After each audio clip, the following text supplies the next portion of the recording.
하나님의 말씀 보도록 합니다. 공동 번역으로 봅니다. 사무엘하 19장 1절에서 23절까지 보도록 합니다. 사무엘하 19장 1절에서 23절, 여러분들 화면을 보시기 바랍니다. 찾았으면 우리 같이 한번 보도록 합시다. 이 소식을 누군가가 요압에게 전했다. 왕께서 목 놓아 울고 계십니다. 압살롬이 죽었다고 통곡하고 계십니다. 그래서 그날의 승리는 오히려 모든 장병에게 슬픔을 안겨주게 되었다. 왕의 아들의 죽음을 슬퍼하고 있다는 말이 퍼졌으므로 군인들은 마치 패전군처럼 얼굴도 못 들고 성으로 슬며시 들어왔다.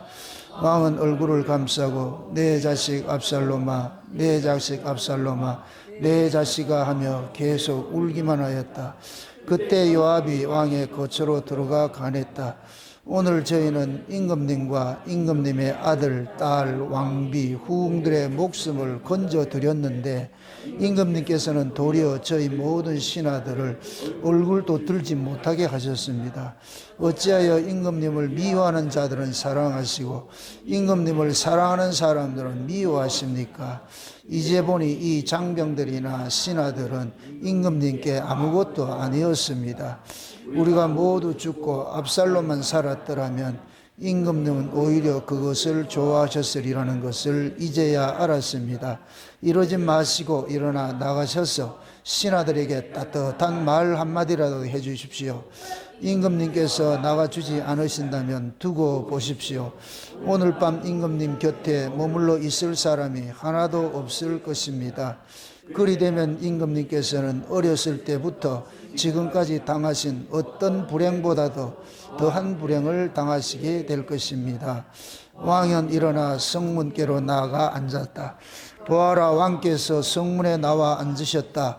이 말이 전군에 알려지자 모두들 왕 옆에 모여왔다.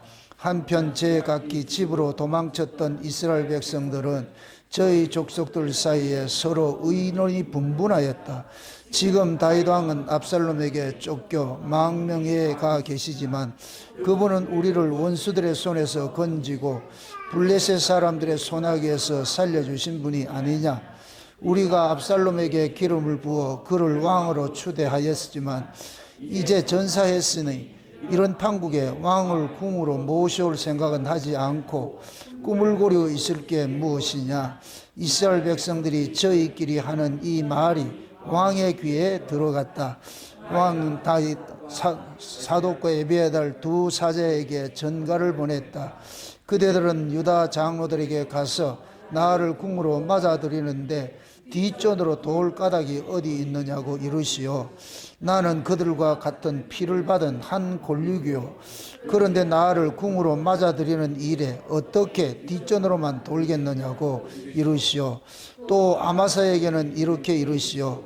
장군은 나와 한 골육이 아니요 요압을 대신하여 장군이 종신토록 내 군대의 총사령관이 될 것이요. 만일 그렇게 되지 않는다면 어떤 천벌이라도 받겠소. 이리하여 유다 백성의 마음은 모두 다윗에게 쏠렸다. 그들은 왕에게 사람을 보내어 모든 신하들을 거느리고 황궁하시리라는 말을 전하였다. 왕이 황궁길에 올라 요르단강에 다다르니 유다 백성들이 왕을 맞으러 길갈까지 나와 있다가 요르단강을 건네드렸다. 바후림에 살던 베냐민 사람 게라의 아들 시므이도 유다 사람들과 함께 다윗 왕을 맞으러 허둥지둥 내려왔다. 그는 베냐민 사람 1000명을 거느리고 있었다. 사울 왕조 때의 시나 시바도 15 아들과 부하 20명을 이끌고 요르단강으로 달려 내려와 왕 앞에 이르렀다. 그들은 왕족 일가가 강 건너는 일을 거들어 왕의 환심을 사려고 했다. 게라의 아들 시므이가 요르단강을 건너가서 왕 앞에 엎드려 아뢰었다. 임금님 소인에게 죄를 주지 말아 주십시오. 임금님께서 예루살렘을 떠나시던 날 이 소인이 저지른 잘못을 마음에 두지 마시고 잊어 주십시오. 소인이 어떤 잘못을 저지른지 스스로 잘 알기에 이날 여색 가문 가운데서 누구보다도 먼저 이렇게 임금님을 맞으러 나왔습니다. 수레의 아들 아비새가 이 말을 받아 아뢰었다. 저 시므이가 야훼께서 기름 부어 세우신 임금님을 그처럼 욕했는데 어찌 살려둘 수 있겠습니까? 그러나 다윗은 이렇게 말하였다. 이것은 내 일이요 당신들 수리아의 후손이 무슨 상관이 있다고 오늘 이 일에 끼어들어서 내 뜻을 막으려 하오. 나는 이제서 비로소 이스라엘의 왕이 된 것 같소. 이런 날 이스라엘 사람을 하나인들 죽였어야 되겠소. 그러고 나서 왕은 시므이에게 결코 죽이지 않겠다는 다짐을 주었다. 아멘. 기도합시다. 아버지 하나님, 이 한 시간도 다윗의 마음속에 담겨있는 그 긍휼의 마음들 우리에게도 허락해 주옵시길 원합니다. 다윗이 압살롬의 죽음을 통곡하는 것은 자식의 죽음을 위함이 아니고 자신의 죄를 대신 짊어지고 죽은 그 아들의 죽음을 애통해야 하는 것이오매 그 마음이 이 한 시간도 우리를 대신하여 죽어주신 예수 그리스도의 죽음으로 바라볼 수 있는 그러한 안목들을 갖게 도와주옵시길 원합니다. 하늘을 펴시고 땅에 터를 세우시고 사람의 마음속에 심령을 지으신 이가 주님이시오매 이 한 시간도 우리 안에 이 심령을 다윗이 애통해하는 그러한 심령들을 동일하게 역사해 주셔서 오늘 또 하나님의 아들의 그 죽음을 바라보는 그 심정, 아버지의 심정으로서 오늘 또 이 말씀을 대언할 수 있도록 도와주시옵소서. 성령께서 지혜의 말씀과 지혜의 말씀을 더하시되 우리 아버지 하나님의 그 마음을 함께 더하여 주셔서 오늘 또 이 말씀을 증거케 하시고 살아가는 종들도 그 마음으로 이 말씀을 경청하여 들을 수 있도록 도와주시옵소서. 그래서 오늘도 이 한 시간 다윗의 마음에 우리 모든 마음들이 합한 마음으로서 함께 이 말씀을 듣고 아버지 앞에 감사하는 자리로 나아갈 수 있는 그런 시간 되어질 수 있도록 도와주시옵소서. 감사를 드렸고 그리스도 대신 예수님의 이름으로 기도합나이다. 아멘. 지난 시간에 우리가 다윗의 압살롬의 죽음을 보고서 통곡하는 그 내용을 우리가 살펴봤습니다. 그런데 백성들은 다윗이 압살롬의 죽음에 통곡하는 이유를 모르고 있잖아요. 그래서 진정한 이스라엘은 다윗의 그 마음을 이해할 수 있는 사람이 이스라엘이다. 그래서 다윗과 이 압살롬의 이야기를 하나님과 그 아들 예수 그리스도 이야기로 이렇게 봤을 때에 예수님의 죽으심을 보고서 아버지께서는 통곡을 하셨어요. 그것이 곧 뭐냐, 예수님 십자가에 달리셔서 죽으실 때 흑암이 끼어가지고서 하나님께서 흑암이 끼었다 얘기는 하나님 얼굴을 돌렸다는 얘기예요. 하나님의 얼굴을 돌리니까 이 세상에 흑암이 끼어가지고 그게 하나님의 통곡 소리란 말이죠. 똑같이 여러분들 보세요. 예수님이 십자가에 달렸을 때에 그것을 위하여서 박수치는 사람이 있는가 하면은 그 예수님의 십자가의 죽음을 애통하는 사람이 있었잖아요.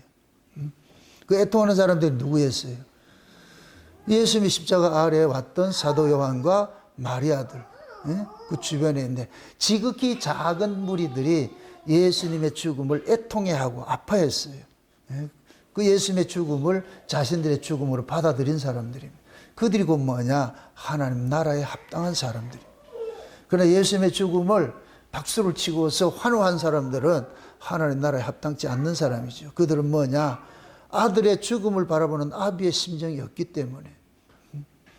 우리가 예수님의 죽음을 바라봤을 때 우리의 마음이 어떤 마음이 들어야 내 대신 내가 죽어야 될 그 자리에 예수님이 죽으셨다. 이런 것들을 알게 될 것 같으면 십자가를 바라볼 때마다 상한 심령이 일어나는 거예요.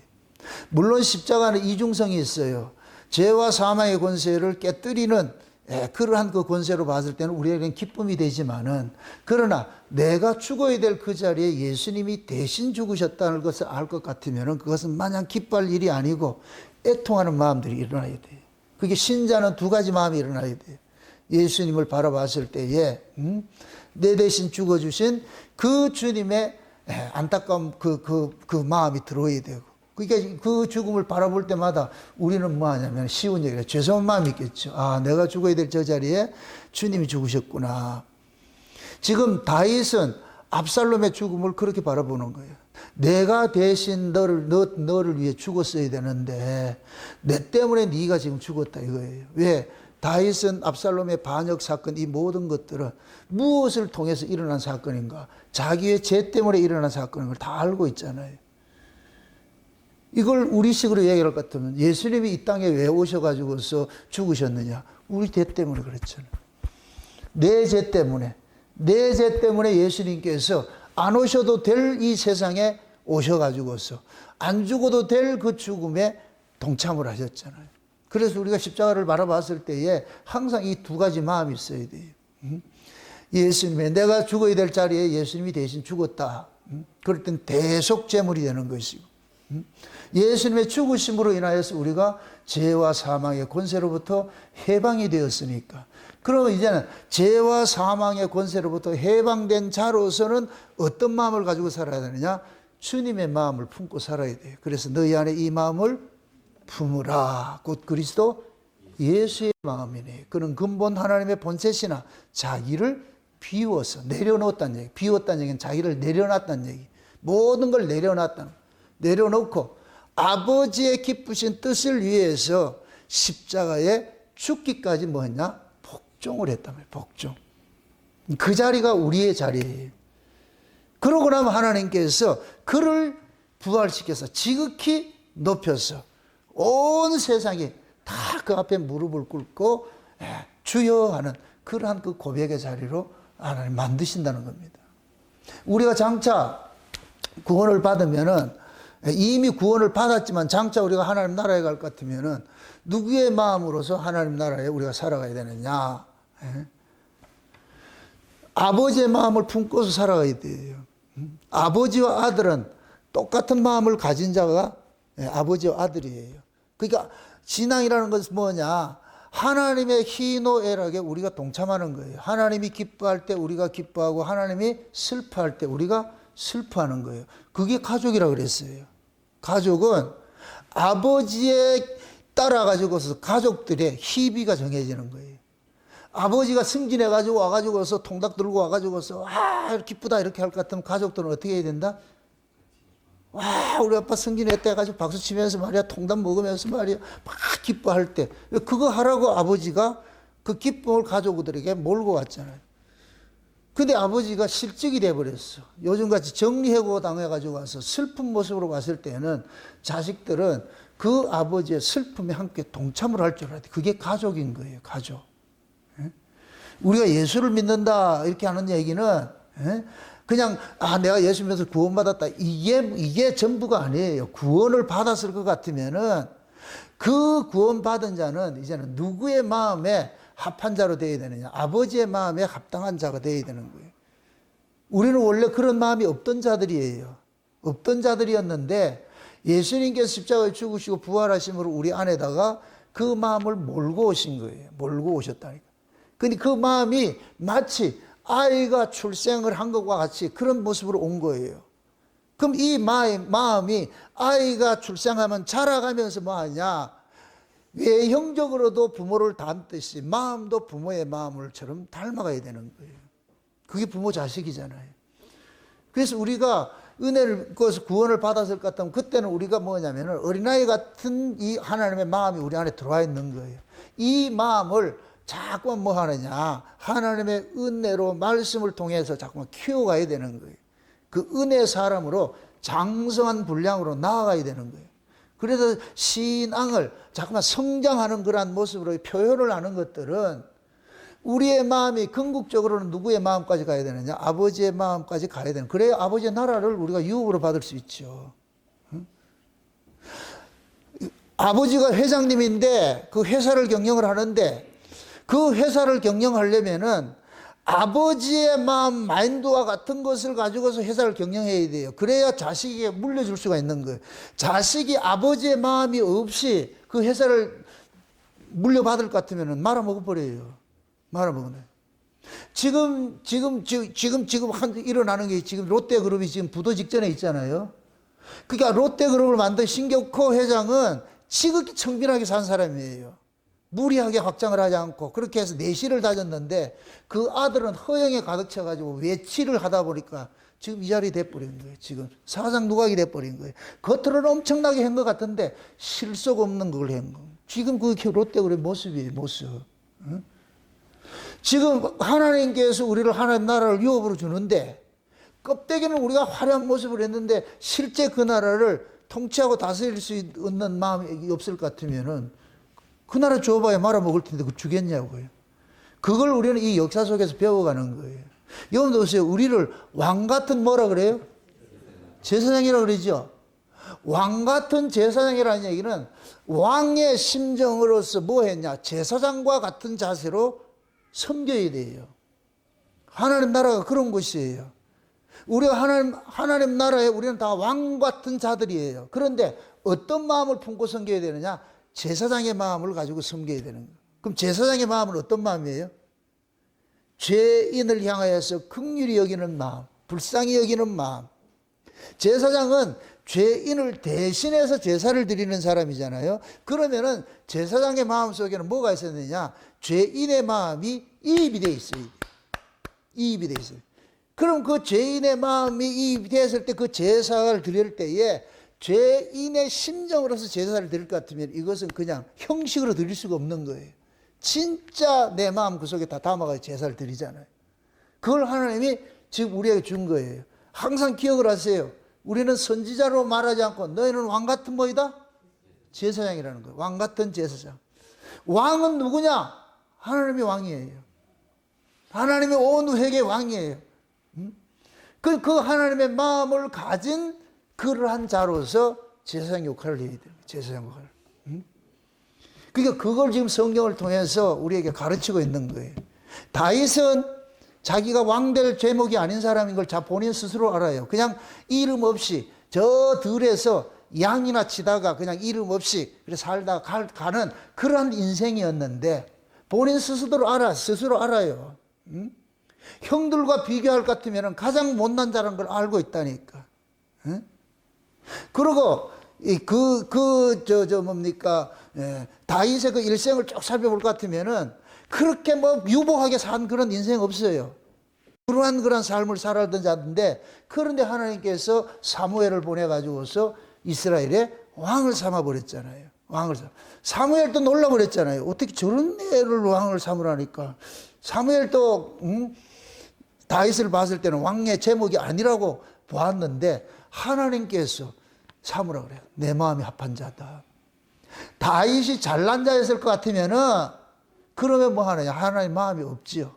나 잘났으니까. 내가 능력이 있으니까. 내 능력이 있으니까 내가 왕이 되지. 이렇게 생각할 수 있는데, 그런데 하나님께서는 나 잘난 놈이라고 했다 세워놓은 놈이 누구였어요? 이스라엘 중에서 가장 잘난 놈이 누구였어요? 사울이었잖아요. 사울. 그게 사울은 잘난 값을 하는 거예요. 잘난 값을 하는 거예요. 그게 마치 자기 잘남이 마치 왕이라도 될 수 있는 자격이 충분히 가지고 있는 것이라 생각을 해가지고서, 그러니까 뭐 하느냐? 백성들 위해 군림해서 아버지의 마음이 없는 거예요. 긍휼의 마음이 없는 거예요. 그게 사울의 왕의 마음이에요. 근데 다윗은 사울과 비교할 것 같으면은 명함도 내놓지 못하는 그런 비루한 자로서 이렇게 있는데, 하나님께서 그 비루한 다윗을 왕을 삼았어. 그걸 우리에게 적용하세요. 여러분들이 구원받을 자격이 있다고 착각하지 마세요. 우리는 구원받을 만한 자격이 요만큼도 없는 사람이에요. 그냥 하나님의 은혜가 아니면 그냥 이렇게 이리 굴르고 저리 굴르고 이리 치고 저리 치고 그렇게 살다가 그냥 세상에 루저처럼 그렇게 살다가 그냥 갈 사람들이에요. 우리 모두가 그런 자들이에요. 스스로를 과대평가하지 마세요. 그러면 여러분들 하나님의 은혜가 스며들 자리가 없어요. 신앙의 가장 무서운 적이 뭐냐? 스스로를 자꾸 과대평가하는 거예요. 나 정도 되면.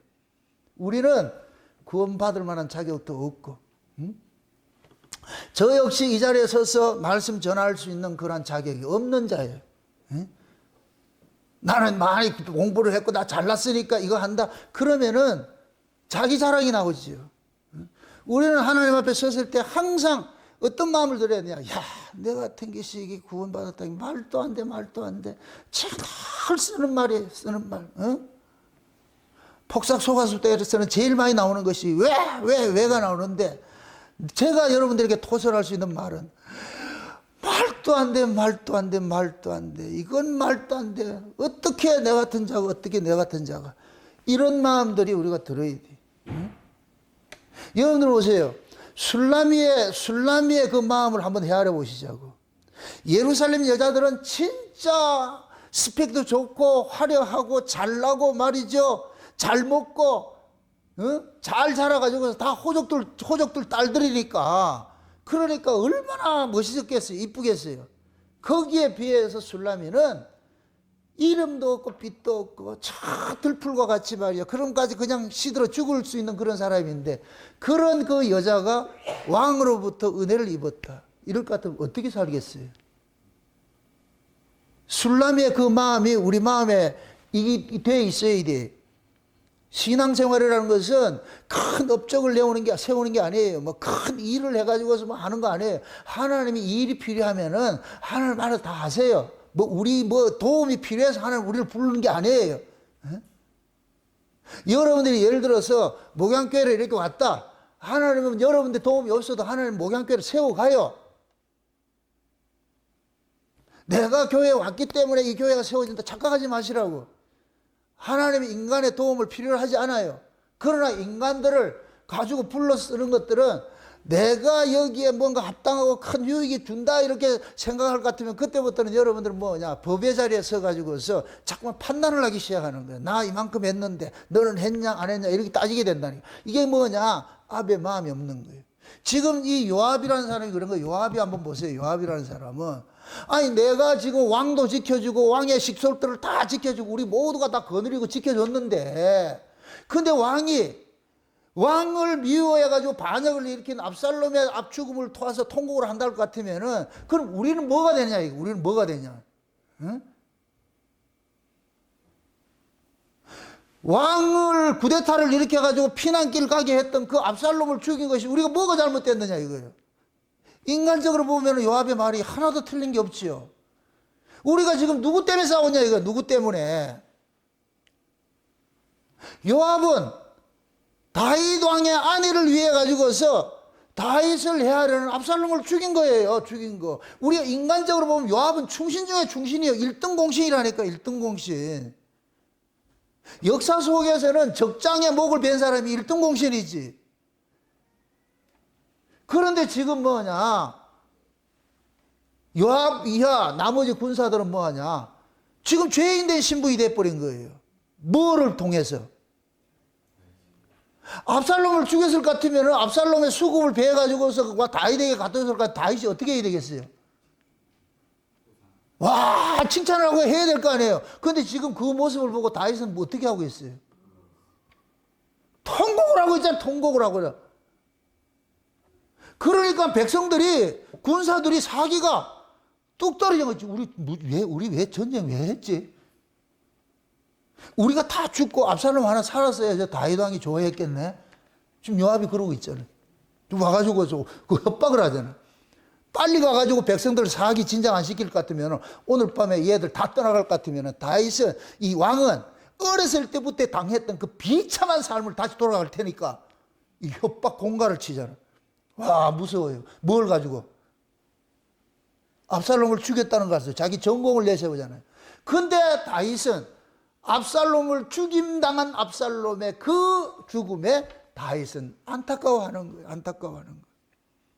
여기에 개입이 생기는 거예요. 군사들이. 자, 잘 보세요. 신앙의 싸움을 지금 여기서 보여주고 있어요. 신앙의 싸움은 이기고도 진 자의 모습이에요.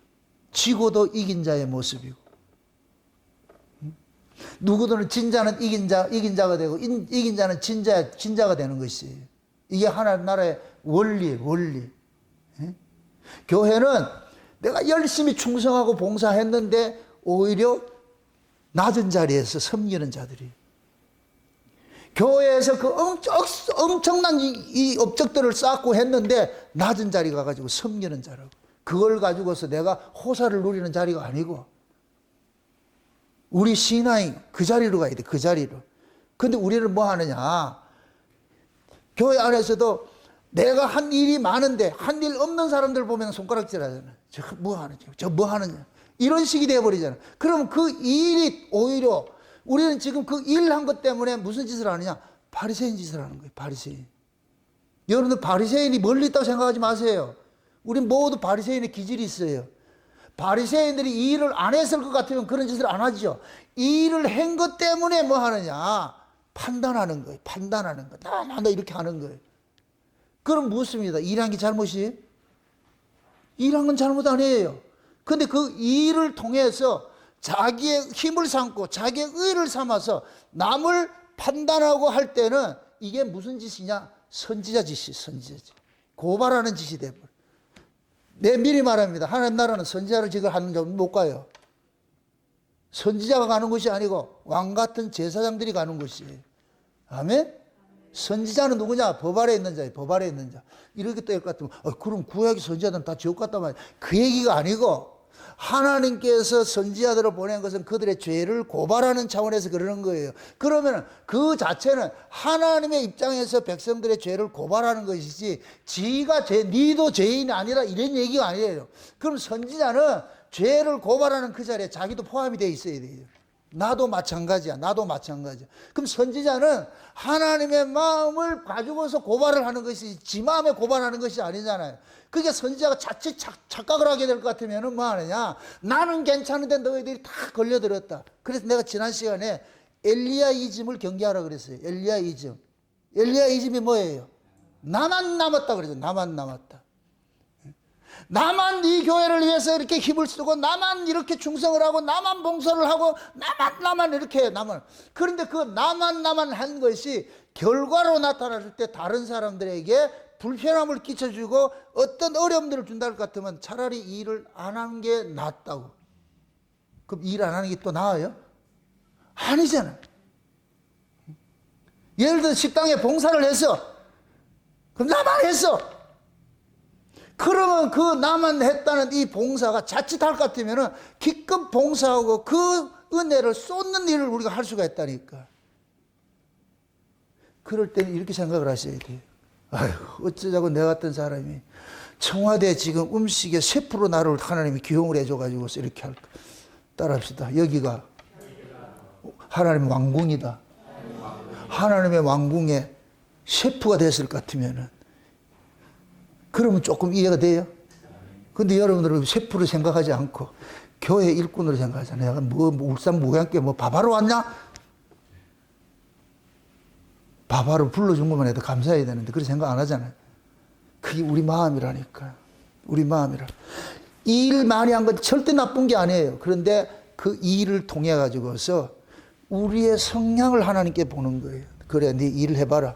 그 일을 통해서 너가 지금 어떤 마음을 가지고서 그 일을 하고 있는지. 불러준 것만 해도 고마운 마음으로 해서.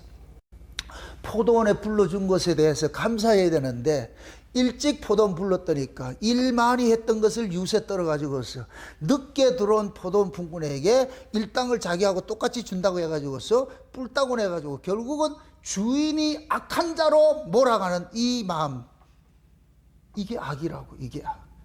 이게 그 포도원에 합당치 않는 자들인 거예요. 에?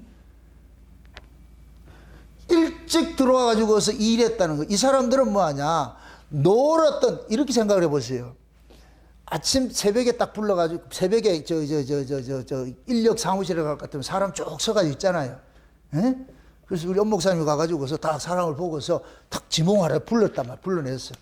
그 일찍 지목당해가지고서 일하러 갔을 때 그 기분이 좋았을까요? 안 좋았을까요? 일찍 부르심을 입고서 가서 기분이 좋았잖아요. 기분 좋았잖아. 와, 내 같은 게 기분 좋아. 그럼 이 사람은 하루 종일 일을 하면서, 야, 내가 오늘 일당 벌이 간다. 이 일당 벌어가지고 오늘 집에 가가지고 우리 자식들 이렇게 먹이 살리겠다. 이런 마음을 가지고 살고 있어. 근데 오후 5시까지도 부르지 않고 거기 서성거리고 있는 사람이 있어. 이 사람의 마음을 어떻겠어요? 이런 것도 잘 이해가 안 돼요. 다른 사람 다 뽑혀갔는데 지 혼자만 폐잔병철에 남아가지고서 거기서 일찍 집에 돌아가지도 못해. 왜? 집에서는 내가 일하러 간 줄 알고 있는데 그러니까 하루 종일 뭐 하느냐? 에? 빌빌거리고 있어. 5시까지 이제 1시간 지날까지 집으로 돌아가야 되는데 5시까지 서 있는데 빌빌거리고 있는데 그러한 그 상태에 그 마음이 뭐겠냐고. 천국이겠어요? 지옥이겠어요? 지옥이죠. 날 좀 불러주는 사람 없을까? 날 좀 불러주는 사람 없을까? 그런 마음을 가지고 있을 거 아니에요. 그런데 가가지고서 사람이 있어. 아이고, 오세요, 오세요, 어서 오세요. 가까이 일합시다. 그러면 이 사람이 기쁘고 감사하겠냐고, 감사하겠냐고. 그럼 또 이래 보세요. 아침 일찍부터 불러가지고 일한 사람도 감사를 해야 돼. 야, 내가 어떻게 오늘 일당 일 받을 수 있게 했다. 그런데 늦게 부르심을 입은 사람 딱 들어오니까 기분이 싹 상해버린 거예요. 아이씨, 그럼 나도 5시까지 있다가 부르심을 입을 거. 이렇게 생각하고 있는 거예요. 이게 온전한 생각이었어요? 아니겠죠. 왜 일찍 불러준 것에 고마움을 모르냐고. 이 사람이 하루 종일 일을 해도 그 고마움으로 일을 할 것 같으면 얼마나 감사하냐고. 그 고마움이 없는 거예요. 그걸 고발하는 거예요. 그걸 고발하는 거. 그래서 맨 마지막에, 아니, 주일이 조금 그거 하는 사람일 것 같으면 일찍 올 사람부터 5만 원씩 일당 주고 가가지고서 맨 마지막에 온 사람한테 그냥 아무 소리 하지 말고 그냥 받아가. 이렇게 할 것 같으면 얼마나 좋아요. 근데 일부러 주인이 뭐 하냐. 맨 늦게 들어온 사람한테 가지고 그 다 보는 앞에서 5만 원 일당 딱 하니까 저 뒤에 있는 애는, 일찍 들어온 애는 어떻게 생각했어요? 제가 1시간 일하고 5만 원 받았대. 그럼 머리가 돌아가는 거예요. 와, 난 8시간 일을 했으니까 얼마나 받아야 된다? 최소한 30만 원, 40만 원 받아야 되겠다는데. 근데 5만 원 줬더래. 갑자기 분노가 치미는 거예요. 왜 나와 쟤하고 똑같이 취급을 하느냐 이거예요. 얘가 놓치는 게 뭐예요? 놀고 있던 자라는 걸 놓치고 있는 거예요. 놀고 있던 자라는 걸 놓치고 있어. 지는 당연히 일꾼이 불러서 일을 할 수 있다고 착각을 하고 있는 거예요. 놀고 있던 자예요. 놀고 있던 자. 그 놀고 있던 자를 주인이 가서 불러준 것에 대한 감사를 잊지 말아야지. 우리 마찬가지예요. 저와 여러분들이 이 창세전 언약이라는 복음을 듣는 것들은 우리는 다 귀 막혀서 눈 감기고 귀 막혀서 이게 들을 수 없는 사람들, 지금도 이 말씀을 전하면 듣지 못하는 사람들이 수두룩하고 있어, 수두룩하고 있어. 이 말씀이 뭐 이런 말씀을 전하 이렇게 해서 불타고 내는 사람들도 있어. 그런데 지금 이 말씀이 우리에게는 들려진다. 그럴 것 같으면 어떻게 해야 되느냐? 감사를 뺏기면 안 된다고. 감사. 나는 듣는데 너는 왜 안 듣느냐? 이러면 안 된다니까. 그러면 일찍 들어온 포동 풍군같이 돼버리는 거예요. 감사를 잃어버린다니까. 야, 어쩌자고 이런 복음이 증거되는 곳에 나를 불러주셨을까? 어쩌자고 이런 왕궁에 나를 불러가지고 셰프로 나를 취직을 시켜가지고 이렇게 일을 할까? 봉사를 할까? 이럴 것 같으면은 이 일이 지치지 않고 기쁘고 감사가 되는데, 만약에 그게 안 될 것 같으면 왜 나만 해야 되는데? 왜 내가 해야 되는데? 이러면은 여러분들이 그 하나님이 주신 귀한 그 은혜를 지금 놓치고 살게 되는 거예요. 그게 무서운 거예요. 그게 무서운 거. 그러면은 결국 우리는 뭐냐? 바리새인 돼버려요. 바리새인 돼버려. 세리와 창기들을 가가지고서 그들과 어울리는 그 예수가 그렇게 미울 수밖에 없어. 바리새인들 입장에서는. 왜? 자기들은 세리와 창기처럼 살지는 않았잖아. 법을 위해서, 법을 지키기 위해서 그렇게 살아왔는데, 왜 예수님이 와가지고 자기들이 그 저주받은 자라고 그렇게 손가락질하던 그런 애들하고 같이 어울려가지고서 있을 것 같으면은, 지금까지 자기들이 고고하게 지켜온 그 율법주의를 지켜온 이 사람들은 자기 의가 뭐가 되냐고. 그게 얼마나 믿겠냐고. 결국 그 바리새인들이 백성들을 선동해서 예수를 죽이는 거예요. 그래서 성경에서는 지나친 의인도 되지 말고 지나친 악인도 되지 말라 그러는 거예요. 우리가 행하는 모든 것들은 그냥 받은 은혜, 받은 은혜. 그 은혜 아니면은 우리가 하고 나면 그것이 오히려 일한 것이 뭐냐, 부메랑 되어가지고 자기 목을 쳐버린다니까.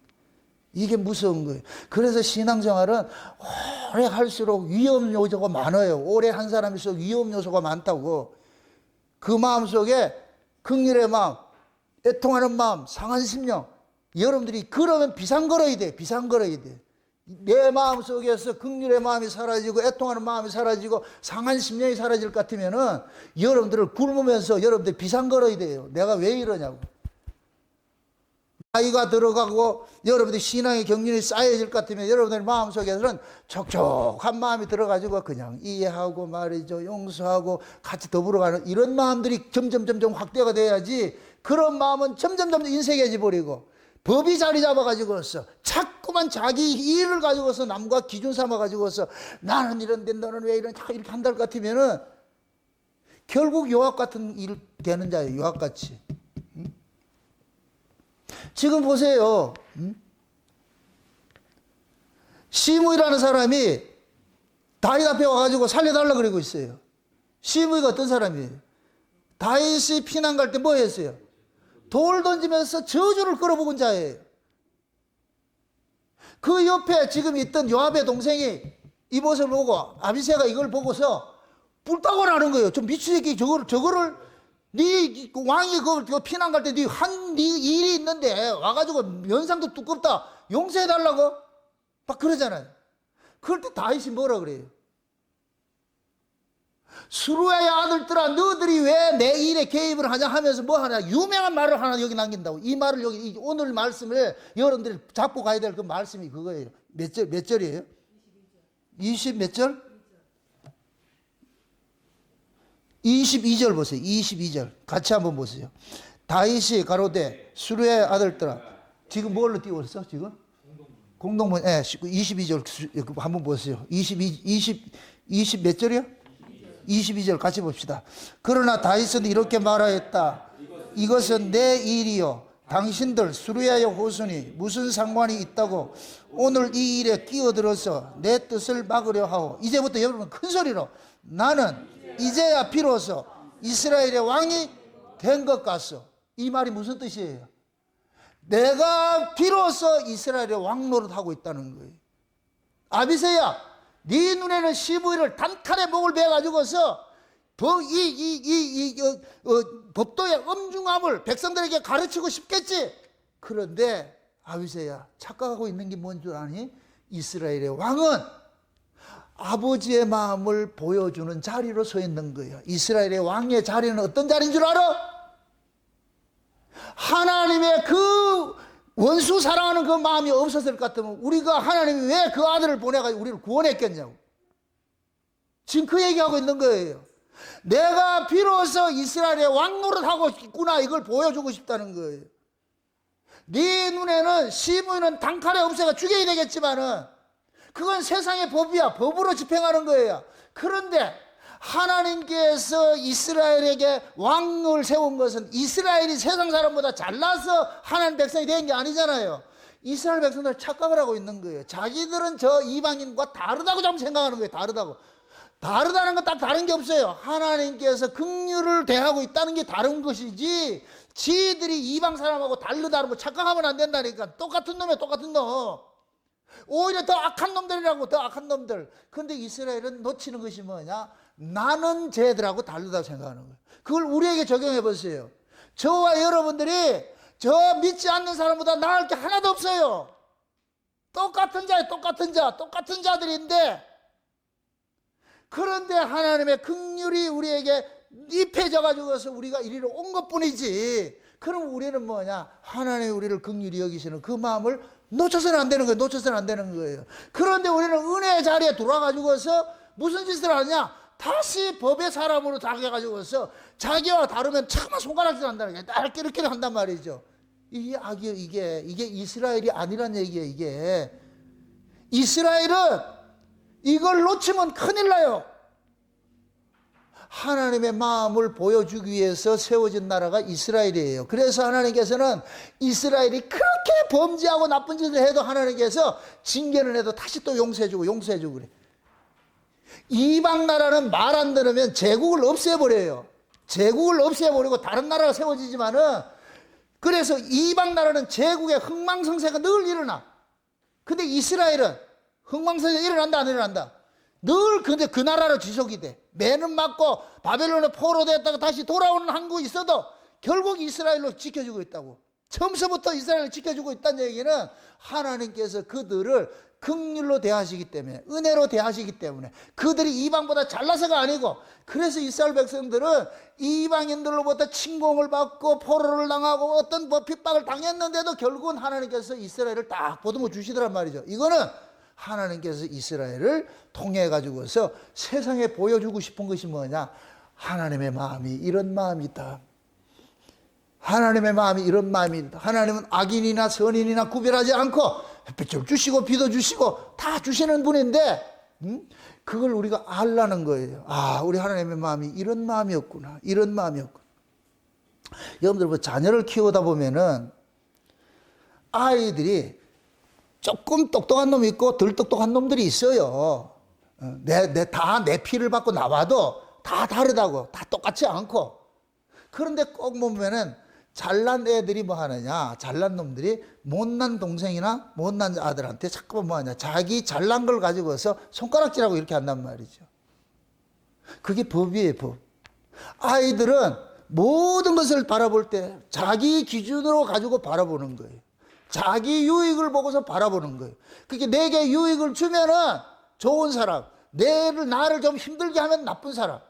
그것이 부모든 자식이든 이웃이든 친구든 모두가 자기 중심이에요, 자기 중심. 내게 잘해주면 부모도 좋은 부모고, 내게 잘 못해줄 것 같으면 나쁜 부모예요. 그래서 이것이 아이들이 가지고 있는 이 법이에요, 법체계. 우리 아이들은 모두가 그렇게 출발을 하는 거예요. 그런 아이들에게 부모가 그 아이에게 은혜를 가르치는 거예요. 그래서 부모는 형제간에 잘난 놈이 못난 동생을 괴롭힐 것 같으면은 부모는 봐주는 것이 아니고 동생을 괴롭히는 그 놈을 혼내는 거예요. 아이는 몰라요. 아이는 모른다고. 근데 그 아이에게 뭐를 가르치느냐? 같은 피부치에게 네가 뱉어낼 것은 법이 아니고 가족은 은혜로 살아가는 것이지, 네가 왜 법을 가지고서 네 동생을 그렇게 얕보고 핍박하고 그렇게 하느냐? 부모가 그걸 깨지게 하는 거예요. 그러면서 그러한 과정을 통해서 그 아이가 어떤 자로 가느냐? 은혜의 자리로 옮겨지는 거예요. 이 아이가 철이 들어간다는 얘기예요. 은혜가 된다. 그게 부모가 제일 싫어하는 게 뭐냐? 자식들끼리 서로 싸움하는 거예요. 싸움하는 거. 싸운다는 얘기를 뭐 가지고 가서 하는 거예요? 은혜예요, 법이에요. 법이죠. 법을 가지고 변론하는 것도 똑같은 거예요. 내가 잘났고 네가 못났고, 내가 잘났고 네가 못났고, 그렇게 하는 거예요. 근데 부모는 자식에게는 잘나고 못한 것을 보는 게 아니에요. 에? 자식끼리 왜 형제를 사랑하는 그 마음이 없느냐 이거예요. 너는 다 같은 부모 아래서 태어난 한 피 같은 받은 모든 가족인데, 그 가족은 사랑으로 보듬어 안고 은혜로 보듬어 안는 마음을 가지고 있어요. 그게 가족이지. 네 마음에 안 든다고 잘라내면 그건 남이지. 그래서 부모가 자식들에게 가족 간에 형제끼리 다툴 것 같으면 그걸 나무라는 거예요. 나무라는 거예요. 그 보통 보면 가정 속에서도 누가 누구를 핍박을 해요? 잘나고 똑똑한 놈이 공부 100점 맞아온 놈이 50점 받아온 애 보고 핍박을 하잖아요. 너는 어떻게 이렇게 하냐? 공부 100점 받아오는 건 나쁜 거 아니에요. 좋은 거예요. 그런데 그 속에 뭐가 담겨 있어야 되느냐? 은혜가 담겨 있어요. 부모의 마음이 담겨 있어야 돼. 그럴 때 그 100점이 50점 받은 동생에게 은혜로 가서 격려를 하게 되고 이해를 하게 되고, 그런 일을 행할 때 부모의 마음이 얼마나 기쁘겠냐. 그게 교회든 가정이든 국가든 마찬가지예요. 요압이 충신 중에 충신이에요. 여러분들이 만약에 대통령이 된다 것 같으면은 요압 같은 국방부 장관을 두고 싶어 하지. 왜? 충신 중에 충신이잖아. 그런데 뭐가 없느냐? 왕의 마음을 알지 못하는, 그게 없는 거예요. 그래서 보세요. 전쟁이 끝났어요. 압살롬이 죽고 나서 전쟁이 끝났어요. 서로 지금 의견이 분분합니다. 잘 보세요. 압살롬이 어디 가가지고서 이스라엘 왕이 됐어요? 헤브론에 갔죠. 그 헤브론은 누구 집? 헤브론에 그 예전에 다윗도 헤브론에서 뭐가 됐어요? 왕이 됐죠. 그 헤브론 지역을 누가 다스리고 있냐? 유다 지파예요. 유다 지파. 원래 다윗 왕이 유다 지파를 통해서 왕이 됐는데, 압살롬이 헤브론에 가가지고서 유다 지파를 통해서 다시 왕이 돼버렸어. 이렇게 될 것 같으면은 앞서서 왕의 직위를 받은 다윗은 패왕이 돼버려요. 패왕이 돼버렸어. 유다 지파로부터 버림을 당했어. 근데 압살롬이 죽었어. 유다 지파가 지금 난리가 난 거예요. 왜? 누구를 따랐기 때문에? 압살롬을 따랐기 때문에. 압살롬은, 그러면은 전쟁이 끝나면 반드시 농공행상이 떨어지게 만들고 있어요. 누가 잘했고 못하고. 지금 이 의견이 분분해. 이 백성들의 서로 의견이 나눠가지고서, 야, 이제는 우리가 다시 다윗을 왕으로 삼아야 안 되냐, 이렇게 한 의견이 분분해. 이게 다윗이 귀에 들린 거예요. 백성들이 지금, 이게 백성이 갈라지게 생겼어. 왕은 갈라진 백성들도 하나로 모으는 일을 해야 돼. 그래가지고서 그 유다 지파의 압살롬의 군대 장관이었던 아마사라는 사람을 요압을 대신해서 뭐를 삼아놔요? 군대 장관을 삼아놨어.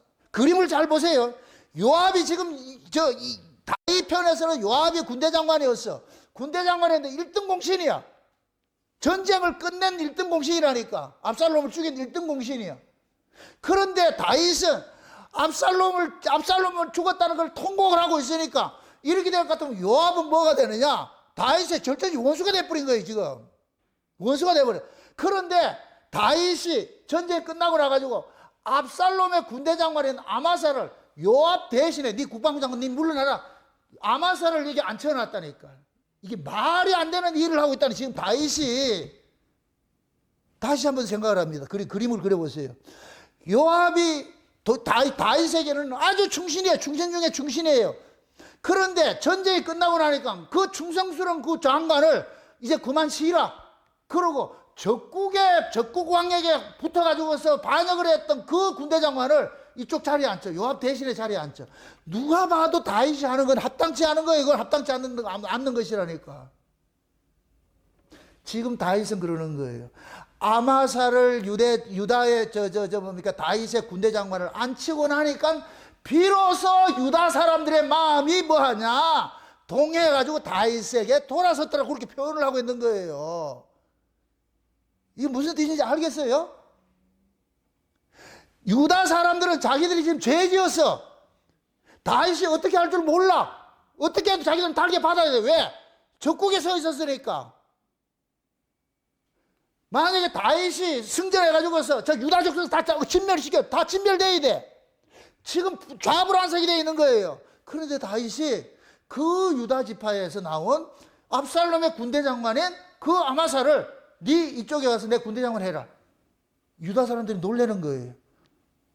아니 우리를 다 죽여도 시원찮는데 어떻게 압살롬의 군대 장관인 이 군대 장관을 자기의 군대 장관 충신인 요압은 제껴놔 놓고 여기 두느냐고. 말도 안 되는 소리. 말도 안 되는 소리. 여기에서 보여주고 싶은 게 뭐겠어요? 은혜예요. 은혜. 다윗의 은혜라니까. 은혜. 시므이를 용서한 것도 은혜고 시므이를 죽이라고 한 사람이 누구예요? 요압의 형제 누구예요? 아비새잖아. 아비새. 그러니까 아비새가 죽이자 그렇게 하니까 다윗이 그러는 거예요. 무슨 소리 하느냐? 무슨 소리 하느냐? 시므이를 용서하는 이 모습이 뭐냐? 이스라엘의 왕으로서 행사하는 모습이다. 내가 비로소 이스라엘 왕의 모습으로 내가 이렇게 행사를 하고 있다. 이놈아. 이거 얘기하고 있는 거예요. 다들 죽이라 했을 때 아니야 용서해줘. 아니야 용서해줘. 그럼 다윗은 이런 마음이 어디서 생겼겠어요? 자기가 죽어야 될 자리에 누가 죽었기 때문에? 압살롬이 죽었기 때문에. 그걸 아는 거예요. 다윗은 자기 죄 때문에 이런 일이 벌어졌다는 걸 다 알고 있는 거예요. 자기 죄 때문에. 신앙이 뭐냐? 내가 늘 죄인의 자리에 서서 긍휼을 바라보는 거예요. 아버지 용서해 주세요. 아버지 불쌍히 여겨주세요. 이 마음이 들어야 돼. 이 마음이 안 들면은 우리는 어느 순간 뭐가 나오느냐? 법이 나와서 쌍권총 치기 시작한다니까. 에? 하나님 나라에는 그러한 자로서는 우리가 합당치 못해. 들어가지 못해. 그래서 다윗의 나라에 요압과 그 형제들이 제거되는 거예요. 요압이 제거되는 거예요. 다윗의 나라에는 요압이 합당치가 않아. 왜? 요압은 법으로 지금 사는 사람이기 때문에. 다윗은 지금 은혜를 보여줘야 되는데 이스라엘의 왕의 자리가 뭐 하는 자리냐? 하나님의 그 마음을 백성들에게 가르치는 자리예요. 그럼 다윗이 지금 하나님의 마음을 어떤 걸 받았어요? 긍휼의 마음, 은혜의 마음, 용서하는 마음, 그 마음을 받았잖아요. 그래서 다윗이 잘못한 것들을 하나님께서 다 용서해 주는 걸 받은 거예요. 그게 다윗은 자기가 하나님이 법대로 자기를 집행했을 것 같으면 이미 뭐 해야 되느냐? 죽었어야 되는데 하나님께서 자기의 은혜로 나를 불러주셨기 때문에 내가 지금 살고 있다는 거예요. 살고 있다는 거예요. 다윗은 이 사실을 알고 나가지고 적은 그 시편이 51편이에요. 51편. 한번 보세요. 시편 51편 한번 보세요. 시편 51편 한번 보세요. 51편 다시 한번 봅시다. 51편 보세요. 하나님이여 주의 인자를 쫓아 나를 긍휼히 여기시며 주의 많은 자비를 쫓아 내 죄가를 도말하소서. 나의 죄악을 말갛게 씻기시며 나의 죄를 깨끗이 제하소서. 대전하는 내 죄가를 아오니 내 죄가 항상 내 앞에 있나이다. 내가 주께만 범죄하여 주의 목전에 악을 행하여 싸우니 주께서 말씀하실 때에 의로우시다 하고 판단하실 때에 순전하시다 하리이다. 내가 죄악 중에 출생하였으며 모친이 죄 중에 나를 잉태하였나이다. 중심의 진실함을 주께서 원하시오니 내 속의 지혜를 알게 하시리이다. 우술초로 나를 정결케 하소서. 내가 정하리이다. 나를 씻기소서. 내가 눈보다 희리이다. 나로 즐겁고 기쁜 소리를 듣게 하사 주께서 꺾으신 뼈로 즐거워하게 하소서. 주의 얼굴을 내 죄에서 돌이키시고 내 모든 죄악을 도말하소서. 하나님이여 내 속에 정한 마음을 창조하시고 내 안에 정직한 영을 새롭게 하소서. 나를 주 앞에서 쫓아내지 마시며 주의 성신을 내게서 거두지 마소서. 주의 구원의 즐거움을 내게 회복시키시고 자원하는 심령을 주사 나를 붙드소서. 그리하면 내가 범죄자에게 주의 도를 가르치리니 죄인들이 주께 돌아오리이다. 하나님이여 나의 구원의 하나님이여 피 흘린 죄에서 나를 건지소서. 내 혀가 주의 의를 높이 노래하리이다. 주여 내 입술을 열어주소서. 내 입에 주를 찬송하여 전파하리이다. 주는 제사를 즐겨 아니하시나니 그렇지 않으면 내가 드렸을 것이라. 주는 번제를 기뻐 아니하시나이다. 하나님이 구하시는 제사는 상한 심령이라. 하나님이여 상하고 통회하는 마음을 주께서 멸시치 아니하시리이다. 주의 은택으로 시온의 선을 행하시고 예루살렘 성을 쌓으소서. 그때 주께서 의로운 제사와 번제와 온전한 번제를 기뻐하시려니 저희가 스스로 주의 단에 드리리이다. 아멘. 자 보세요. 지금 다윗은 자기가 밧세바를 범하고 우리아를 죽인 이 사건을 통해서 나단 선지자를 통해서 책망을 듣고 나가지고서 이 토해낸 시란 말이죠. 시란 말이죠. 그러면 압살롬의 죽음도 여기에 기인된 거예요. 지금 만약에 밧세바를 범하지 않고 우리아를 안 죽였을 것 같으면 압살롬이 반역도 일어나지 않고 압살롬 죽음도 없어. 그런데 압살롬의 반역은 다윗의 범죄로 기인된 그 사건이라니까. 그러니까 다윗은 이 사건을 통해서 자기 실존을 알게 된 거예요. 아, 내가 죄악 중에 출생한 원래 죄인이었구나. 내 속에는 의라는 거 요만큼도 없고 정함함도 아무것도 없는 자구나. 나는 원래 악한 자구나. 그러니까 내 이런 악 때문에 지금 누가 죽었느냐? 우리아가 죽었어. 그러니까 다윗은 자기의 죄 때문에 우리아가 죽은 것을 봤는데 우리아의 죽음을 통해서 다윗이 지금 뭐를 받았느냐? 하나님께 용서를 받고 있는 거예요. 용서를 받았는데 그 다윗의 죄값을 하나님께서 다윗에게 묻는 그 일을 하는데 그것이 곧 뭐냐? 압살롬의 반역으로 나타난 거예요. 그러니까 다윗은 압살롬이 반역한 것을 모든 건 어디에서 기인을 하느냐? 자기 때문에 기인하는 거예요. 자기 때문에. 여러분들이 교회를 나와가지고 교회를 섬기고 우리가 신앙생활 하는 것들은 항상 이 자리에 나를 세워야 돼요. 나를 세우는 자리는 내가 어떤 자리에 서 있느냐? 내가 죄인의 자리에 서 있어야 돼. 내가 잘못했어. 내가 없어져야 돼. 내가 버림받아야 돼. 이 자리에 서 있었을 때에 그럴 때 내 주변에서 일어나는 모든 것들이 뭐로 보여지느냐? 은혜로 보여지는 거. 어떻게 볼 것 같으면 여러분들이 이런 마음을 가지셔야 돼요. 우리 교회에 왔다가 많은 사람들이 떠나가요. 떠나가는 그 사람들의 그 떠나가는 모습을 보고서 여러분들이 어떤 마음을 들어야 했냐? 저기 내가 잘못했어. 내가 좀 살갑게 대했으면, 내가 좀 따뜻하게 대해줄 거. 내가 먼저 손 내밀고 내가 먼저 다가갔을 것 같으면 안 그랬을 텐데. 아니, 속된 얘기로 나간 사람들 다 허기져서 나갔잖아. 그들이 여기에서 정착할 수 있는 그런 마음들이 있었을 것 같으면 떠나지 않는다니까. 그들이 떠난 것은 여기에 비집고 들어갈 틈이 없으니까 떠나는 거예요. 쉬운 얘기로. 물론 그들의 잘못들도 있어요. 그러나 그들의 잘잘못을 따질 것이 아니고 우리는 뭐를 봐야 되느냐? 내가 과연 그렇게 해줬을까? 내가 왜 그렇게 못해줬지? 우리는 그걸 알아야 돼. 그걸. 근데 우리는 어떻게 생각하느냐? 자기는 항상 오른편에 서 있고 난 잘못 없어. 지들이 잘못했지. 앞으로 그러면은 계속 떠나간다니까. 계속. 나중에 뭐냐. 여러분 혼자 남는다니까. 그 자리가 은혜의 자리 아니잖아요. 우리는 은혜 받은 자들이에요. 은혜를 아는 자들이에요. 그러면 모든 책임을 자기 것을 알 줄 알아야 돼요. 자기 것으로. 그러니까 다윗은 그러는 거예요. 주여 내 마음에 정직한 영을 부어달라 그러는 거예요. 새롭게 해달라는 거예요. 내가 그래가지고 이것을 백성들에게 가르치겠다는 거예요. 가르치게. 하나님께서는 이 시온을 하나님의 은택으로 시온을 세워가는 것이지 은혜로 세워가는 것이지 법으로 세워가지 않는 것, 이걸 백성들에게 가르치고 싶은 거예요. 이것이 확대되는 게 이스라엘이란 나라예요. 다윗이 지금 그 왕의 자리에서 백성들에게 가르치고 싶은 거예요. 너희들 생각했을 때 한번 생각을 해보세요. 압살롬에는 다 모든 무리가 따랐고 다윗을 따라간 무리들은 심히 적어요. 얼마 많지가 않아. 지금 보세요. 다윗을 따라갔던 그러한 사람들이 압살롬을 쫓았던 사람들에게 손가락질 할 수 있는 여지들이 얼마든지 있는 거예요. 왜? 자기들은 배신 안 했잖아. 우리는 끝까지 다윗 왕을 추종을 했잖아. 나머지 애들은 다 배신했잖아. 변절자들이잖아. 그 변절자들이 자기들이 그것을 자기들이 죄를 깨닫고 나가지고 서로 지금 논쟁을 하고 있는 거예요. 서로. 에? 그럴 때 다윗은 누구를 바라보고서 이들의 죄를 용서해 주느냐? 다윗을 따랐던 사람들을 뭐 하느냐? 법으로 보지 말고 은혜로 대하라고 이들을 가르치기 위해서 이들에게 용서를 주는 거예요. 이걸 아셔야 돼. 이걸 아셔야 된다니까. 하나님께서 저와 여러분들에게 이걸 가르치고 싶은 거예요. 너 잘나서 이런 것이 아니고 내 주변에 못난 자들을 세워놔놓고 하나님 나보고 묻는 거예요. 너는 원래 잘나서 그렇게 해서 은혜 받을 만해서 은혜 받는 줄 알고 있니? 아니야. 너 잘난 거 아무것도 없어. 근데 우리는 착각을 하기를 나는 괜찮은데 네가 잘못해가지고 그랬잖아. 네가 잘못해가지고.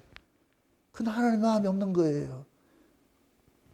그러니까 지금 이 다윗이 말 같지도 않는 이 사건을 지금 가지고서 전쟁에서 이긴 군사들이 그 성에 들어올 때 어떻게 들어왔다 그래요? 고무도 당당하게 들어왔다 그래요. 슬픈 기색으로 들어왔다 그래요. 여러분들이 지금 보세요. 왕궁으로 돌아가지요. 왕궁으로 돌아가는 이 발걸음이 장차 우리가 하늘 예루살렘에 들어가는 그런 발걸음으로 생각을 해보세요. 원칙적으로 우리가 이긴 자가 되어가지고 들어가지만은 우리는 뭐를 해가지고 어떤 마음이 있어야 되느냐면은 나 때문에 예수님이 죽었어 이런 마음을 가지고 들어가야 돼. 그 긍휼의 마음을 가지고 왕궁에 들어가야 돼. 천국에. 그러한 것이 천국이에요. 나는 당당하게 들어간다 이게 아니고 전쟁에 이겼으니 난 당당하게 들어간다 이게 아니고 진짜 전쟁에 이긴 자들이야. 이긴 자들인데 왕궁에 들어갈 때는 어떤 모습으로 들어가더라? 슬픈 모습으로. 왜? 누가 슬퍼하기 때문에? 왕이 슬퍼하기 때문에 그 왕의 슬픈 모습에 동참해서 들어가는 거예요. 우리가 장차 하나님 나라 갈 때에 물론 우리가 이긴 자가 돼서 들어가요. 그런데 우리의 마음속에는 어떤 것이 있느냐? 내가 예수를 죽였어. 나 때문에 예수님이 죽으셨어. 그러한 그 마음을 가지고서 천국에 들어가는 거예요. 그런 마음을 가지고 있으라는 얘기예요. 그래야 천국이 가가지고 우리가 세세토록 뭘 하느냐? 찬송을 하는 것이지. 가가지고 우리가 이긴 자 돼가지고 내가 아싸하게 이겼어. 그렇게 할까도 여러분 찬송 나온다 안 나온다? 안 나와요. 당당하게 우리가 나가가지고서 자기 권리 행사하려고 그러지. 그래서 천국에는 그 은혜의 영광을 세세토록 찬미하게 하는 그 일을 위해 가지고 창세전 언약 속에 예수 그리스도의 피로 우리가 구속고 죄사함 받는 것을 딱 깔아놓은 거예요. 깔아놓은 거. 그럼 우리는 천국에 가는 것은 예수 그리스도의 죽음을 통해서 우리가 들어가는 것이기 때문에 그러면 나 때문에 예수가 죽어서 하나님 아들이 죽어서 하는 그 마음을 가지고 있을 것 같으면 우리가 이겼다 할지라도 당당하게 나 이겼어 이렇게 들어가는 것이 아니고 내가 천국에 가는 것은 하나님의 아들의 희생을 통해서 내가 가고 있습니다. 그 마음을 가지고 들어가야 돼. 그럴 때 하나님께서 그 나라를 우리에게 맡기신다고. 그럼 우리는 그 나라에 들어가서 해야 될 일은 뭐냐? 이런 죄인이 하나님 앞에 용서받고 이렇게 구원받았다는 건 놀랍고 그래서 우리 천국에 갈 것 같은 말도 안 돼 하면서 세세토록 그 은혜의 영광을 참여할 수 있게 되는 거예요. 제발 여러분들 스스로가 잘난 자를 세우지 마세요. 잘나면 얼마나 잘났어. 그런데 우리는 그 꼴랑 그 잘난 걸 가지고서 항상 뭐하냐? 판단하잖아요. 뭐 판단하고. 일을 하면 얼마나 했고, 여러분들이 충성을 하면 얼마나 충성을 했고. 그런데 우리는 조금 그거 가지고서 말이야, 중수를 가지고 따진다니까, 우리는.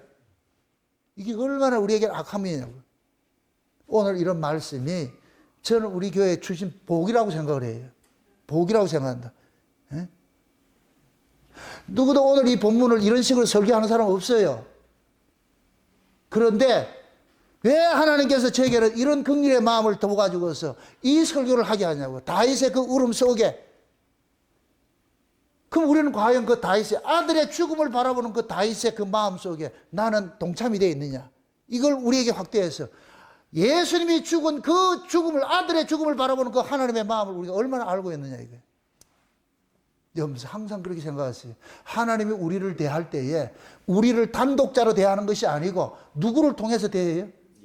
그 아들의 죽음을 통해서 대하는 거예요. 그럼 그 아들의 죽음을 통해서 하나님께 나가는 자는 당당하게 나가겠어요? 아니에요.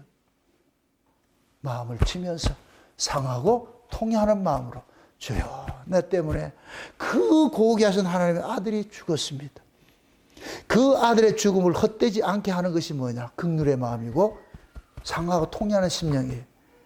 상하고 통회하는 심령이 이 속에 여러분들이 새록 여러분들 가슴속을 채워가야 돼. 그래서 여러분들이 주님 앞에 가까이 갈 때는 여러분 마음속에서 입술로 통해가지고서 용서가 나오고 긍휼이 나오고 이런 것들이 나와야 돼. 그래서 나이가 들어갈수록 신앙생활 오래 할수록 여러분들의 마음이 하여가 참 넓어져야 돼. 이게 탁 좁아가지고 벽이 자리 잡아가지고 남을 판단하고 이렇게 할 것 같으면은 여러분들은 구원받은 자라고 할 수 없어요. 진짜. 이 마음들이 있어야 돼, 이게. 내가 하나님의 은혜를 받을 것 같으면 그 은혜가 나로 하여금 우리는 전부 법으로 가득 찬 자예요. 모두가 우리는 법으로 가득 찬데 그 은혜가 나로 하여금 이 법을 녹여내는 거예요. 이 법이 암덩이 같은 게, 암덩이 같은 거. 내가 법을 대하면, 법으로 대하면은 내가 법을 대하면 그 사람도 죽는 거예요, 죽는 거. 보세요. 교회 안에 은혜에 속한 사람이 있고 법에 속한 사람이 있어요. 은혜에 속한 사람은 받은 은혜를 가지고 은혜를 토해내는 거예요. 그러면 은혜는 사람을 살리는 것이 돼버려요. 그런데 그 은혜를 가지고, 은혜를 법으로서 사용할 것 같으면 받은 은혜를 가지고서 법으로서 사람을 죽이는 일을 한다니까.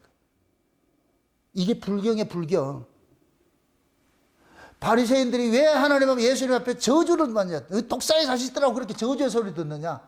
그들은 엄청난 은혜를 입었어요. 그들이 제사장이고 성전을 받들고 있을 것 같으면 엄청난 특권을 누렸어. 이거는 지들이 잘나서 하는 것이 아니고 하나님의 전적인 은혜인데 얘네들이 놓친 건 딱 하나밖에 없어. 은혜를 놓치고 있어. 은혜를 놓치고 있으니 뭐하냐? 자기들이 행한 것이 힘이 돼가지고서 자기들과 다른 자들을 뭐하냐? 늘 판단하면서 그러는 거예요. 판단하면서. 그래서 예수님이 그런 자들을 일컬어서 뭐라 그러더라? 독사의 새끼들. 어디로 들어가라 그래요? 지옥으로 가라 그러죠. 지옥으로. 그 지옥에 누가 가느냐? 일 많이 하고 자기 의가 가득한 자들이 지옥에 가가지고. 그래서 지금도 이빨 갈고 있는 거예요. 요압과 같은 자들이 지옥에 가는 거예요. 지옥에 가 있다고. 인간적으로 요압이 나쁜 사람 아니에요. 그런 공을 많이 세웠는데, 그런데 단 하나, 하나님은 공생을 보지 않아. 그 사람이 어떤 일을 한 걸 보지 않아. 네 마음속에 왕의 마음이 있느냐.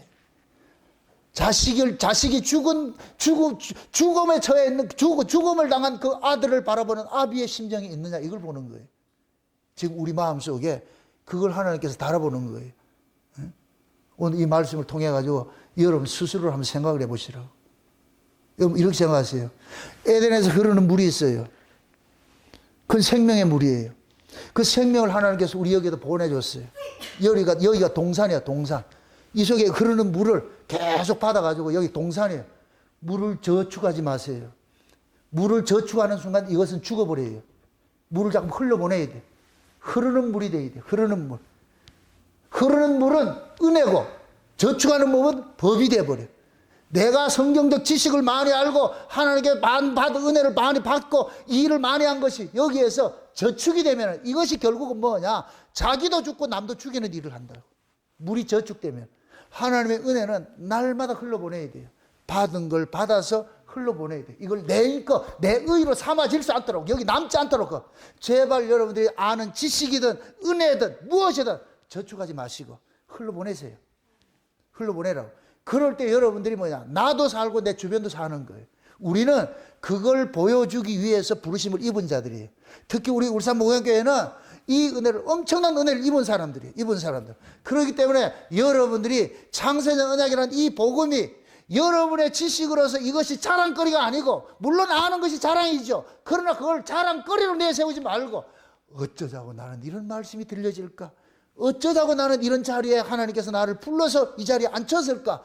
어쩌자고 이렇게 했을까? 그렇게 했으면 여러분들이 이 말씀을 통해 가지고서 여러분들의 마음들이 이게 다 녹아져 가지고서 이제는 뭐 하냐? 여러분들 기준으로 사람 판단하지 마시고, 내가 이런 은혜를 입고 살았구나. 여러분들, 내가 은혜를 입었다는 이것이 원동력이 돼서 뱉어질 때에 그것이 은혜로 나타나는 거예요. 그럼 내 것이 아니죠. 주님의 마음이 내 안에서 나를 통해 가지고 그런 것들을 토해내게 만들잖아요. 그러면 죽도록 일을 해도 그건 자랑거리가 안 되고 그냥 하나님의 은혜에 감사하게 되는 것이죠.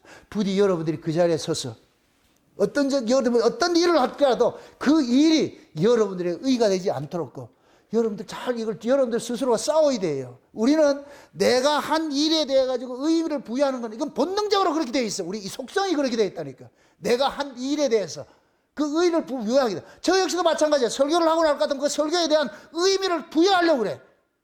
누구래 내 설교를 비판할 것 같으면 싫어. 짜증나죠. 왜 그러냐? 그 자체가 나도 법이 작동하고 있다는 거예요. 그래서 이런 것들이 내 안에서 이렇게 고착화 되지 않도록 날마다 싸우는 거예요. 싸우는 거. 응? 여러분 마음속에 뭐 이렇게 생각하세요.